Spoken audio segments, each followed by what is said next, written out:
Hello magic practitioners, welcome to my D&D topics. I hope you are having a great day.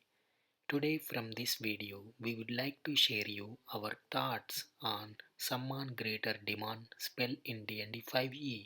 This is the 4th level conjuration spell which is available to warlocks and wizards. With that hyped up intro, let us start our today's episode on this D&D 5e spell. Let's begin with its description first. The warlock cackled at the demon, crushed their rival into pulp with their bolder fists. Still aglow, the vial of blood in their hand felt like the key to their greatest victory. It had taken years of delving into unspeakable places, battling powerful foes, and striking unseemly bargains to get to this point.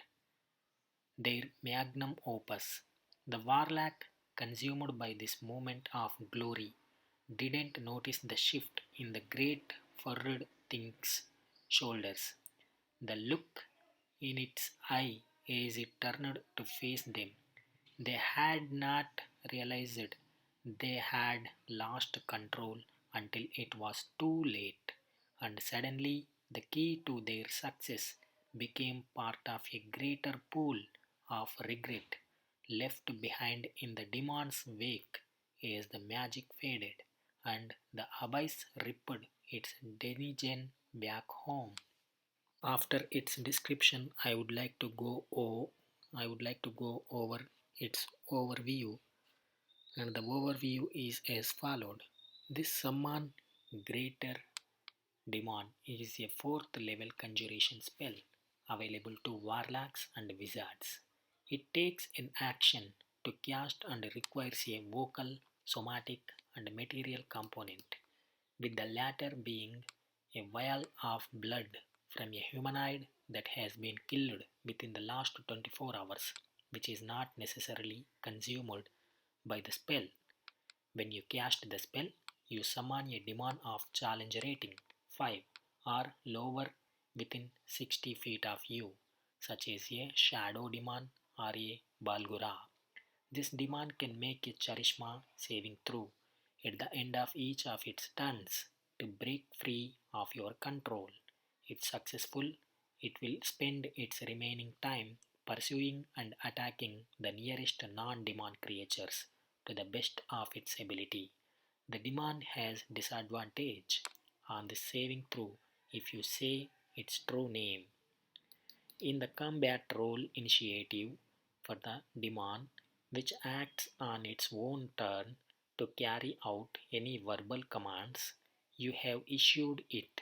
Commanding the demon requires no action from you, and if you issue no command, it will instead attack any creature within reach that has already attacked it. The spell requires your concentration and can last for up to 1 hour. The demon disappears when the spell ends or it reaches 0 hit points. However, unlike many other summoning spells, when you lose concentration on the spell, the demon won't disappear instantly. Instead, it will remain for 1d6 rounds if it is uncontrolled. Plenty of time for it to get revenge on you for summoning it. If you are worried about the demon attacking you, fear not.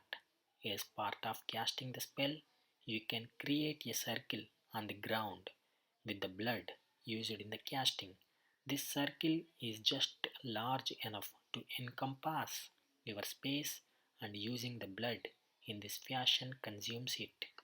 The demon is unable to enter this circle, damage the circle, or target anyone within it.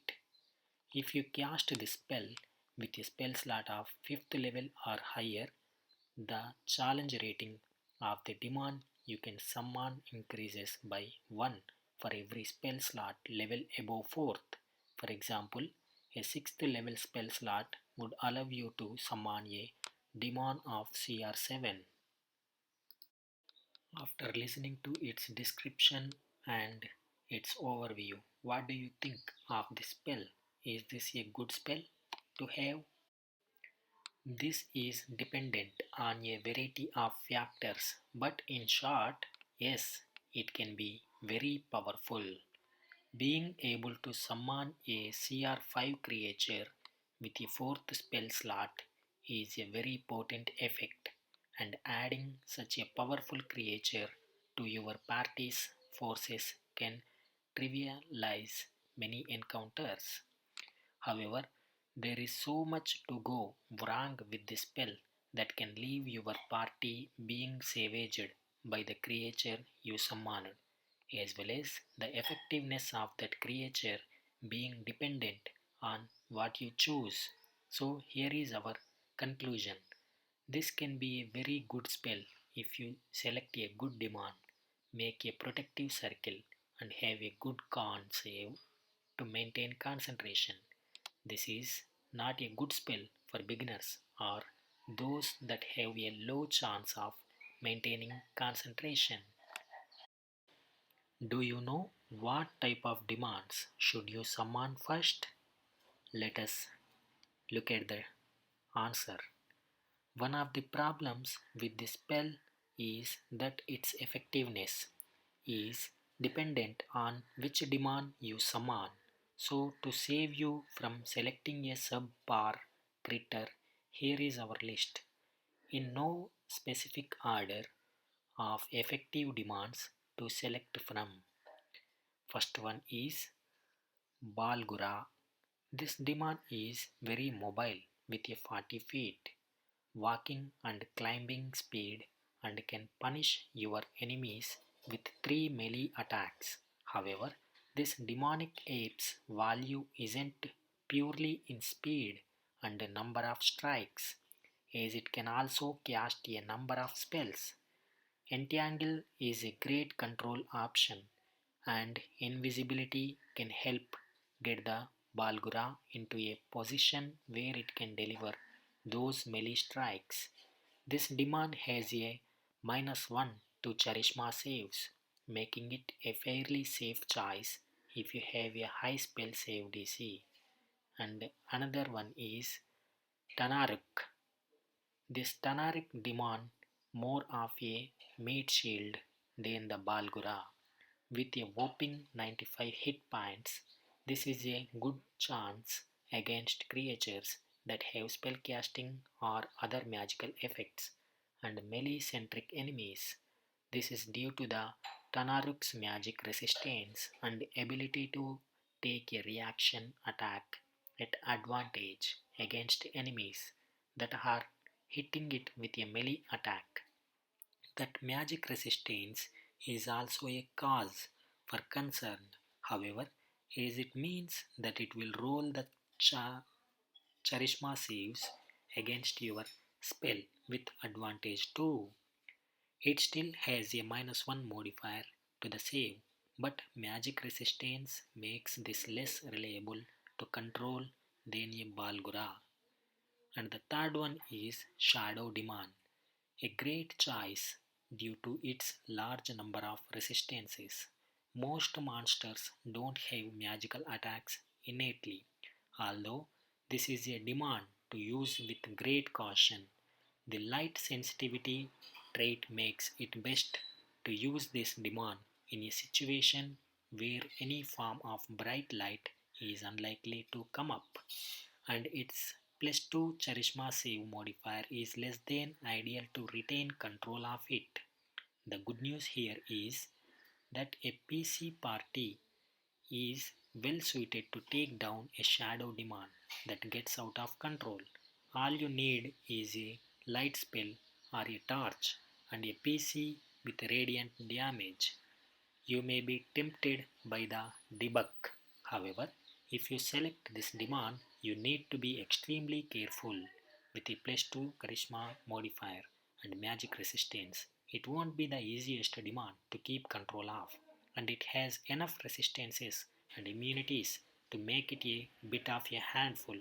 The Possess Corp's ability is cool but will eat an entire action and requires a cool monster's corpse to be present. making it more awkward to use effectively than some of the other demonic options. Do you know how to get this summon greater demand? So let us discuss about it. If this spell interests you, then don't scare. It is a widely accessible spell on 4 different spell lists and accessible to many subclasses. The Warlock and the Wizard. These classes get access to the spell from their spell lists, and the Eldritch Knight Fighter and Arcane Trickster Rogues. These 3 quarter casters can select Summon Greater Demand as an unrestricted spell choice. This is the highest level of spell that these casters can learn. The magical secrets, such as Bard class feature. This class feature allows the bard to pick up any spell they select from any list as long as they have a high enough level spell slot to cast it. Summon Greater Demand is a low enough level spell that a bard can select it with even their lowest level magical secrets. That being said, guys, I hope this video gave you some points for your next demonic summoning or helped you avoid it to begin with. If you are interested in researching other spells, then check out our spells section from the given link down beneath in the description box. Good luck out there, adventures, and until next time, remember, draw your protective circle. Don't forget to hit the like and subscribe buttons.